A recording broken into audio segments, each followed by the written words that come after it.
After the fire is extinguished, even the ashes are cold. Victor Hugo's The Hunchback of Notre Dame starts with this line. Today, we're going to talk about this book, which is written by the French author Victor Hugo. The Hunchback of Notre Dame, like Jane Eyre, 100 Years of Solitude, The Red and the Black, and other world classics, carries significant fame. Even if you haven't read it, you've probably heard of it, and many people, even if they haven't been to Paris, know about Notre Dame Cathedral. In the bell tower of Notre Dame lives a grotesquely deformed but kind-hearted bell ringer named Quasimodo. Paris's Notre Dame Cathedral is Quasimodo's home. What does the real Notre Dame Cathedral look like? It was constructed from 1163 to 1345, taking the people of Paris a prolonged 182 years to build such a cathedral entirely out of stone. Because of this, Hugo in his novel describes Notre Dame as a symphony of stone. It's a Gothic cathedral, and the hallmark of Gothic architecture, as you might guess, is its height, straight lines, and pointed arches. The spire is particularly sharp, seemingly reaching upward through the clouds towards heaven. Another distinctive feature is its stained glass windows, where sunlight streaming through creates a dazzling, dreamlike display that's perhaps what people imagine heaven to look like. In April 2019, a piece of news shocked the world. Notre Dame Cathedral caught fire, causing the collapse of its spire and significant damage inside. Fortunately, Quasimodo's bell tower survived. French President Macron vowed on that day to rebuild the cathedral together. As of now, France is still in the process of repairing Notre Dame, with plans to reopen it by the end of 2024. We eagerly anticipate the moment when Notre Dame will reopen. Adding a bit of background here, what does Dame mean? The Dame in Notre Dame refers to mother. On the facade of Notre Dame, you can see two figures, the Virgin Mary and Saint Anne. The Virgin Mary holds a child, that's Jesus Christ. Mary is Jesus' mother, and Saint Anne is Mary's mother, making her Jesus' grandmother. Being over 850 years old, Notre Dame Cathedral has witnessed numerous significant historical events, such as Napoleon's coronation and many shining moments in human history. In 1996, Disney adapted The Hunchback of Notre Dame into a family-friendly animated film featuring stunning visuals. The animation was adorable, faithfully depicting everything from the panoramic view of Notre Dame to the intricate details of its statues. I watched it with my daughter and highly recommend it to everyone. On top of Notre Dame Cathedral, there are some small monsters, each with grotesque faces and eerie expressions. My daughter asked if they were similar to the Palace Museum's giant monsters. These monsters have silently overlooked the perplexed city of Paris for over 800 years. In the animated film, these various monsters even chat with each other. What are these monsters on the outer walls of the cathedral used for? Actually, they serve a practical function as drainage outlets. Some say that Notre Dame Cathedral will be immortal in Hugo's writing. Indeed, while buildings may deteriorate, the power of literature transcends time and remains ever fresh. Hugo wrote this work in just 6 months, and the work was hailed as one of the greatest novels of the 19th century and a representative work of romantic literature today. Despite being separated by over 600 years, you'll be amazed to find that the characters and events in the book, including human emotions and complexities, are still readily comprehensible today. The Hunchback of Notre Dame revolves around 4 characters. First, there's Esmeralda, the beautiful and kind-hearted gypsy girl. Second, there's Claude Frollo, the seemingly dignified but inwardly evil archdeacon.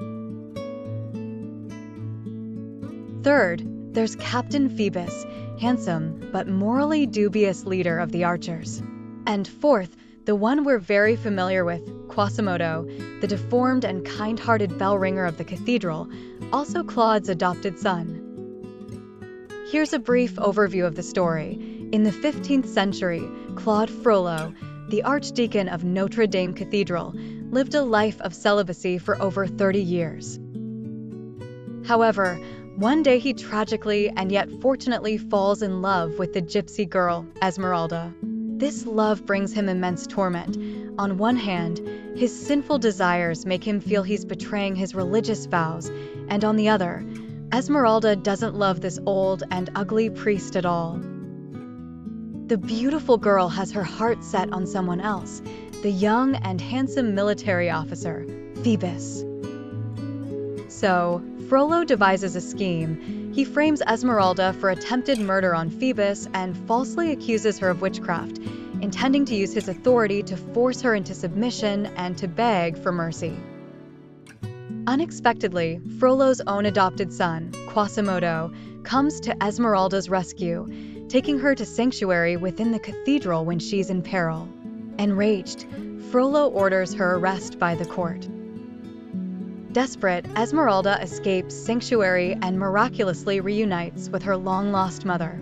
However, in a desperate attempt to attract Phoebus's attention, she inadvertently kills her own mother and is ultimately condemned to the gallows. After these dramatic events, Quasimodo sees through the Archdeacon's true nature of cruelty and betrayal. In despair and rage, the bell ringer tragically pushes his foster father off the tower of Notre Dame, then embraces Esmeralda's lifeless body, choosing to perish alongside her. This roller coaster of a story reveals deep emotional highs and lows. Let's delve deeper into the details. Let's start with the bell tower freak. Quasimodo's debut was dramatic and memorable. It was in Paris in 1482, and it was tradition to choose that year's King of Fools. The rules were as follows. Everyone present took turns to stick their heads out of a carved window hole and act out a funny laugh, and whoever laughed the grottiest was elected King of Fools. This was a popular entertainment event for everyone involved. But obviously, who could outdo Quasimodo in terms of ugliness? Although Notre Dame Cathedral has been adapted into many films and TV series, the character of Quasimodo has always left a lasting impression. However, visual adaptations cannot quite capture the same level of imagination and unconstraint as the written word. In the original work, Quasimodo's appearance is described in a way that no real actor could fully embody. About that quadrangular nose, that horseshoe-shaped mouth, that bushy red eyebrows beneath which his little left eye was almost hidden, his right eye being entirely covered by a huge wart, about those uneven teeth that stuck out like the battlements of a fortress, about that rough mouth, with an incisor projecting like the teeth of an elephant, about that forked chin, and about the whole mask of him, in short, which looked at once so grotesque and so terrible.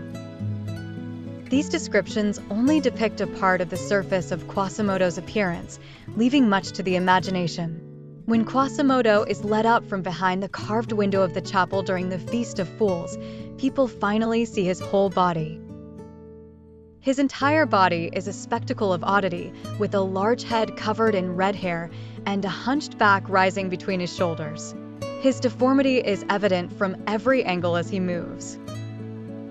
He was extremely awkward in both limbs and legs, almost as if only his two knees could come together.